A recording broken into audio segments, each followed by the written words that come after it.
Before we begin off the record, I need to share something important. When federal funding was cut, WKAR lost $1.6 million. Thanks to cost-saving measures and community support, we've closed much of that gap.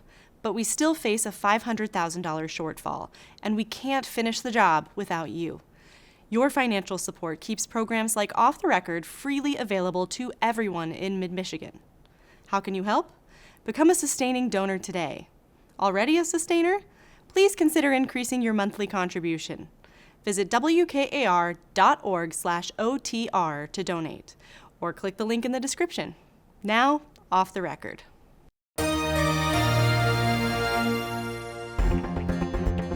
During this correspondence edition of OTR, we'll update the SNAP program. Apparently it is off of life support, and Democrats are geeked with election results last Tuesday.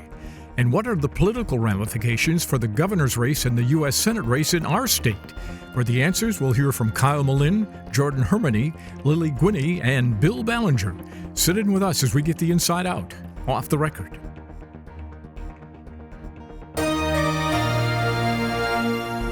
Production of Off the Record is made possible in part by Bellwether Public Relations, a full-service strategic communications agency partnering with clients through public relations, digital marketing, and issue advocacy. Learn more at bellwetherpr.com. And now, this edition of Off the Record with Tim Skubick. Thank you very much. Welcome to Studio C. Off the Record. The SNAP program is back on. Here was happening before that happened.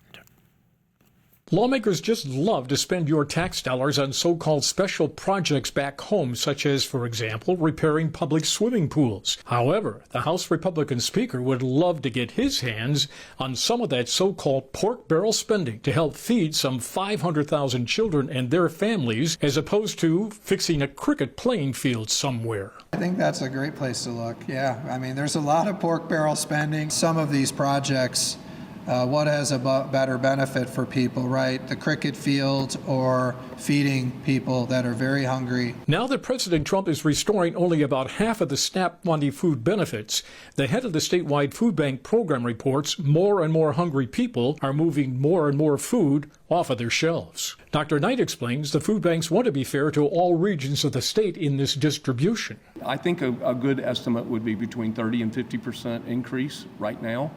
But we are moving toward the holidays, and so we're always experience a bit of an increase as we move through the first of the year. 43% of the people who are facing food insecurity in Michigan live in Southeast, and so that's a lot of folks. But people who live in the lower mitten, maybe the population density isn't as much, but they're just as hungry. So we try to be very equitable in that. Governor Gretchen Whitmer and Speaker Hall last week took $4.5 million out of a $30 million emergency food fund to provide some 6 million meals over the next 2 weeks. However, if the federal government shutdown does not end soon, that $30 million fund will simply dry up. And Mr. Hall warns the state cannot possibly pick up the slack if other federal assistance programs go south too. We're estimating it's over $500 million to backfill, and there's no guarantee that the state is going to be reimbursed for that. Normally during the holidays, the food bank demands go up, and without federal dollars flowing over the holidays this time, that demand could be even higher. So, Jordan, the life support SNAP program apparently is now on full supply, according to the judge. Should we believe that this crisis is over? No, because the Trump administration has already announced that it's going to appeal that decision. As of time of taping, SNAP's in flux. SNAP might be in flux by the time someone sees this. SNAP might still be in flux sometime next week. It's been a very precarious dance that states across the country have had to undertake. We do have this $4.5 million that we gave to the Food Bank Council of Michigan. But it's estimated we know that we have 1.4 million Michiganders on there. That's basically about 2 days worth of food for folks. And even the head of the food bank acknowledged that, this does not address the scope of the problem, but it's what we could immediately get out to our food banks. It's what we could do, and something's better than nothing.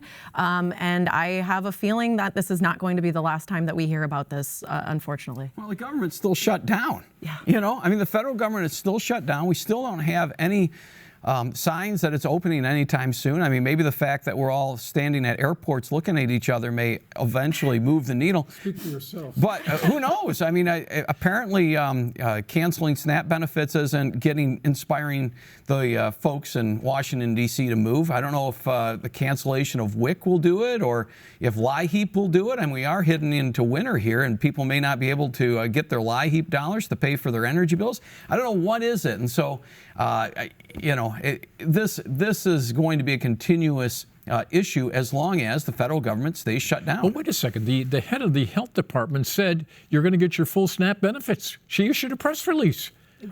Okay, for the time being. But look, so much we can say about this. Contrast the shutdowns here in the state and at the federal level. I mean, we had one that lasted for 2 hours. Nobody felt it. We've probably already forgotten it. At the federal level, the face of the shutdown are the SNAP benefits and the air traffic controllers. That's where it really hits home. But it's taken a month for that to really hit home and for people to feel it and recognize it in the general public.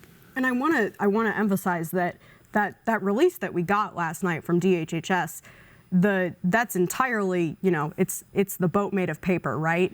You're getting this court order, and the reliance on the court order from the state is great until the administration doesn't follow the court order, or the appeal takes however long it takes to be litigated. And, people have been waiting.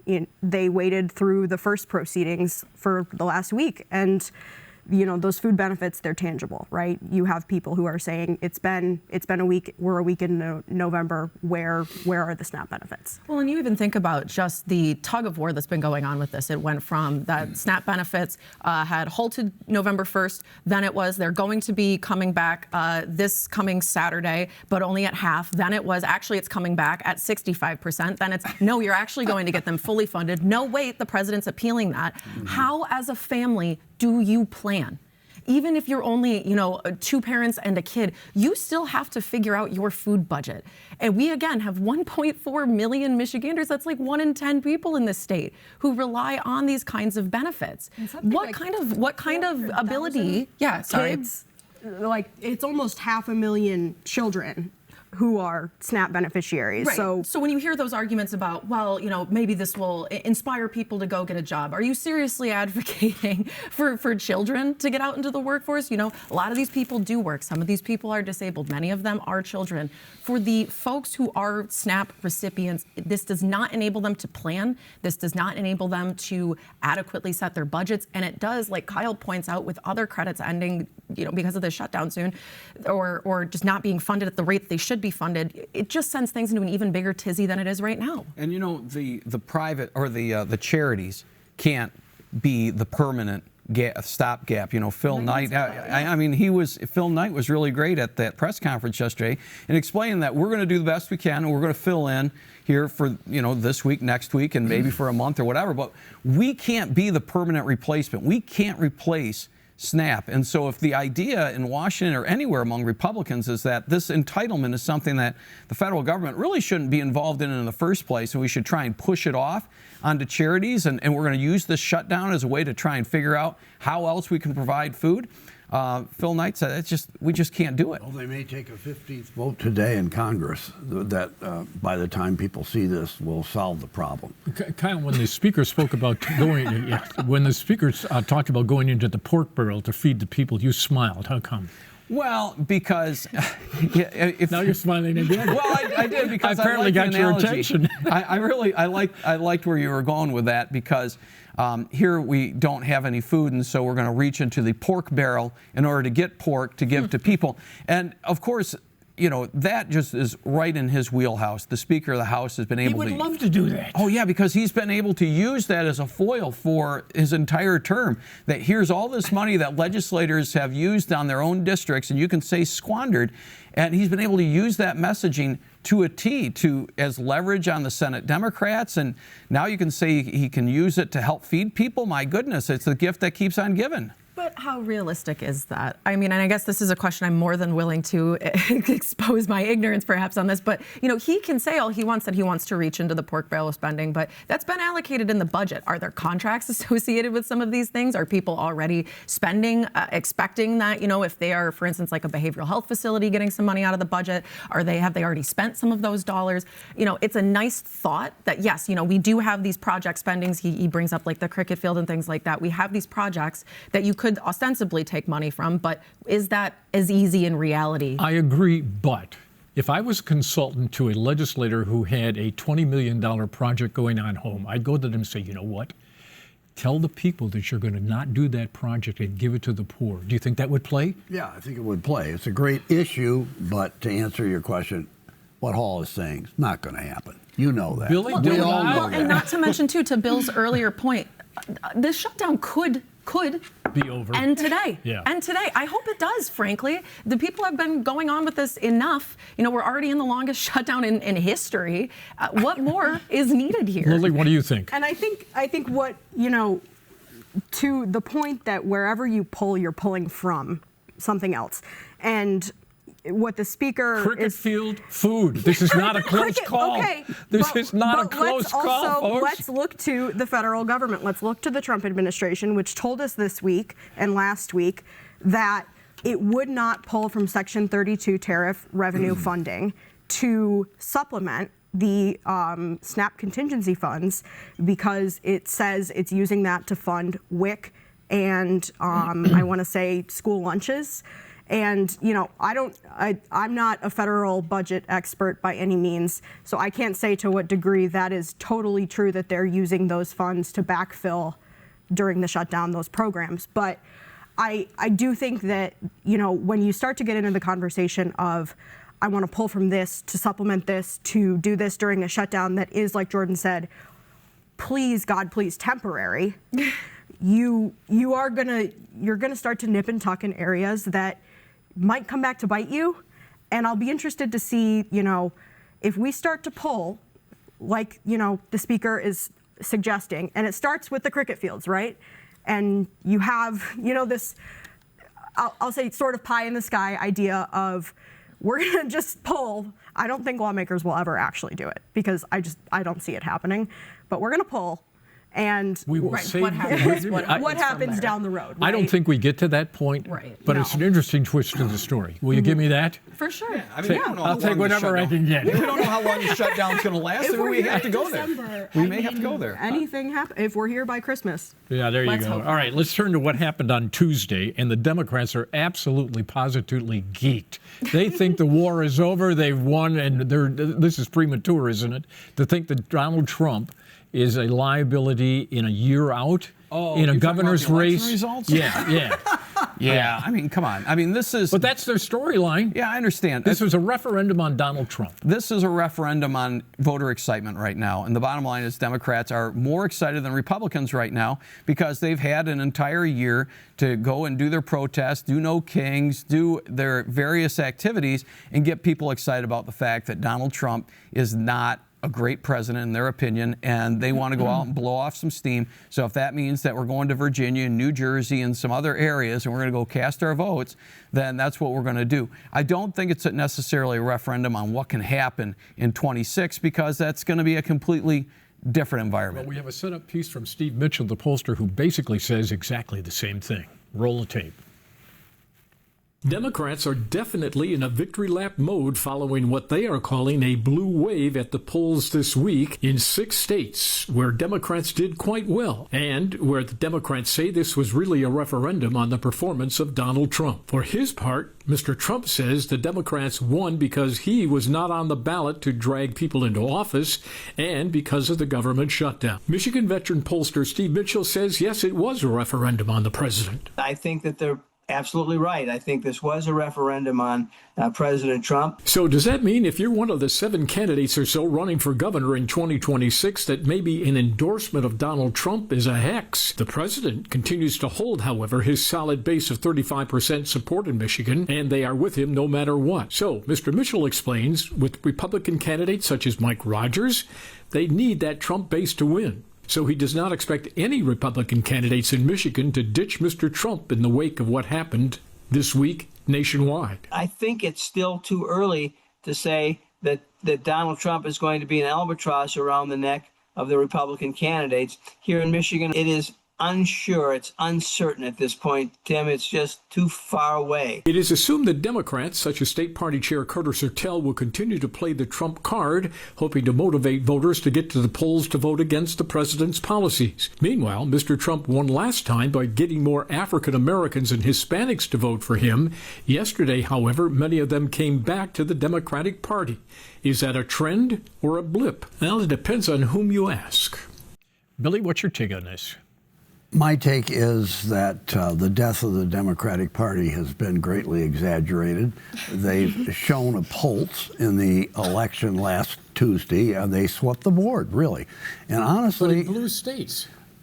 Well, yeah, and they weren't, in many instances, a lot of stuff happened that didn't even involve political affiliation. But look, I disagree a little bit with Steve Mitchell in that, I mean, I think this could be a harbinger of 2026. I mean, we can't dismiss the idea that, in fact, next year is going to be kind of a repeat on steroids of what happened this year. Well, the Democrats are not going to give up on this. They're not going to listen to anybody and say this won't work. They're going to make it work, they say. They're going to keep working on it, and if Trump doesn't have higher ratings next year than he does right now, I think it could be a bloodbath for the Republicans in 2026. I think it's very possible. I think it is a little, at least from my opinion, obviously I'm not Steve Mitchell, I'm not a pollster, but from my opinion, there's a lot of reasons to be upset as an everyday American right now. We just talked ad nauseum about SNAP. There's inflation constantly. Americans are feeling the impacts of tariffs on everyday goods that they get. There's a lot of reasons why somebody, including Republicans, would want to go out to the ballot box and say, hey, what's going on right now? I'm not feeling it, and so this is how I'm going to express my vote. Now, the one thing I think Democrats do have to be careful of is this is a tightrope that they're on right now. They can either view this as, push full bore on anti-Trump, which to some degree I think will be successful for them. But if we look back to the most recent presidential election, that did kind of become a thorn in their side, where when people would bring up Kamala Harris, it did feel like the average everyday voter only saw her as not Trump, despite the fact that she did have an extensive policy platform of things that she would like to accomplish when in office, but that, well, at least she's not Trump, somewhat overshadowed that. I think, and again, fully my opinion, Democrats, if they're looking towards these elections, I think a good person, and he might be radioactive for some in the party, Zohran Mamdani's campaign ran mostly on bringing people together, bringing up community together. And I know that might sound a little kumbaya, but I think in this time when there's a lot of uncertainty and there's a lot of just strife in the world, people are looking to come together behind somebody, behind something. And that needs to be a person with an idea and not just necessarily because they're not the other candidate. And I think to Jordan's point, two things can be true at once, right? You can have a referendum on Trump at the same time that you can have people just trying to rally around something. You can have the anti-Trump piece and you can have candidates that actually make people feel something. But what I found interesting was some of these down ballot races, and that to me, like school boards. So Supreme Court. Supreme Court, yes. But what I found interesting was this metric about Moms for Liberty school board candidates in some of these races in Pennsylvania. But the metric, I think it was that there were 31 uncontested races where Moms for Liberty endorsed candidates ran for school boards. And in all 31 of those races, they lost. Now, if you had told me that maybe... Were mums R's or D's? The Moms for Liberty, they're not Democrats. No. But the Moms for Liberty candidates, they were not losing school board races just a couple of years ago, especially in places like Pennsylvania. And I think that speaks maybe to what Jordan was talking about. People maybe aren't buying the same divisive cultural and social narrative that they were a couple of years ago when we weren't dealing with some of the same economic and affordability issues we are now. And I wonder if we'll see a repeat of what we saw in 2022 with Tudor Dixon, where, you know, the narrative about maybe, say, transgender children or LGBTQ Pornography books. Yeah, the culture war issues, for lack of a better term, if it's not going to fly as much when there's so much immediate stress on so many people. You heard from some of the Trump people who are strong supporters, Mr. Bannon, starting there and working backwards, who said, you know what, we got to start talking about the economy. We got to start talking about the stuff that he said he was going to do that he allegedly has not done. Yeah, I mean, he's got to motivate his voters. I mean, I don't know if there's any Republicans who are now saying, you know what, maybe I was wrong. Maybe Trump is screwing things up, and I just don't. So I just don't believe that's happening. Marjorie Taylor Greene's going on a national press tour about it. That's true. For different reasons, though. I mean, that's for different. It's not because of a change of policy. It's because of his. The people that are for Trump are for Trump no matter what. Well, yeah, and so to that point, I'm just trying to see at what point would they break away from Trump, and I'm not seeing it. So what I'm saying is that this is a motivation factor. That was my point to begin with. And right now, Democrats are motivated. Republicans are not at this exact moment. But that doesn't mean that, to Mitchell's point there, in 8 months, 10 months, 5 months, 6 months, things will change and all of a sudden they will become motivated again. Look, if you're a Republican running for office in this state, you're not going to bail on Donald Trump at this point. Why would you? There's no reason to do it. Well, they're afraid to do it. Some of them in certain places might want to put some distance between themselves and Donald Trump. How do you finesse that? How do you have it both ways? Very difficult. You can't do it. The problem is a primary for Republicans. They worry they're going to be attacked from the right in a primary. That's what they worry about. In the general election, there are certainly districts that are marginal where they could differentiate themselves from Donald Trump. But that's another battle, another day, a year from now. Name the last person that tried that. Well, you can't. Peter Meyer? Yeah. I mean, we had a Republican debate this past week, and the week before that, the room was filled, and they were all talking the praises of Donald Trump, every single one of them, trying to out-Trump the other one. There's some anonymous person out there saying that this person voted for DeSantis and this person liked DeSantis and they're not true Trump. So, yes, to your point, Tim, they are still lockstep with Donald Trump. One of them said I'd take a bullet for him. Yeah. And that's all well and good, but when you have to run at a statewide level and you also have to garner the votes of people who may not be as supportive of Donald Trump, it's really easy to be pro him when you're in a small room with like-minded people. It's a lot harder when you're looking at the entire state. I didn't see a lot of coverage on that debate. Well, it was on election night, that's why. It was also the second one they had in about 10 days, and it was about 9 months before the primary election. And it's one of 4 that they're having about 9 months before the primary election. And we didn't have John James there either. either. And we didn't have John James And we already there. covered the story that John James wasn't participating, so. Yes. It was old news. Kind of. You ran some polling data from a firm in Georgia. Yeah, Rosetta Stone. Rosetta Stone. Yeah. How's she doing, by the way? Yeah, God, she's doing great. I mean, she's still stuck. She's not moving, but what the numbers were kind of interesting.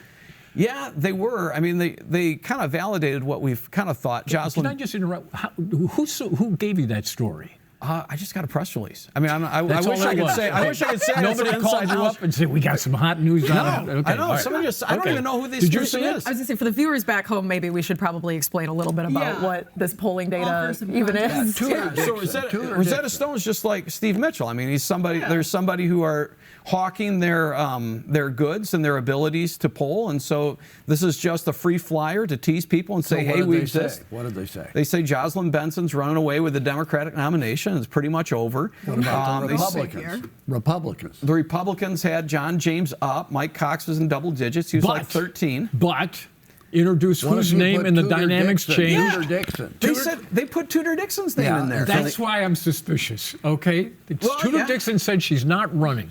Somebody who likes Tudor Dixon called Rosetta, and said, why don't you put her name in there? Yeah, but she already said she's not running for anything. But I thought the same thing. She said a couple months ago, I'm not running for U.S. Senate, I'm not running for governor. But then you throw her name in the mix, and all of a sudden she's competitive with John James, if not beat him.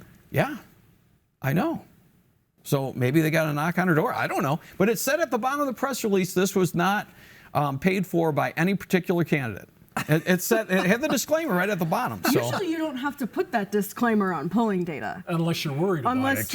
Unless you're wondering, Maybe is someone going to go Google something? Maybe they're lying, Kyle. I'm not ruling it out. I'm just telling you what they put out there. I'm not putting my tinfoil hat on necessarily. Although I'm not saying that when I leave here, I'm not going to go, Google something. Yeah, exactly. But, it is interesting because when we had the conversation about Tudor Dixon the U.S. Senate race when it first opened up, everyone was saying the best possible thing that could happen for Democrats is Tudor Dixon getting into this race.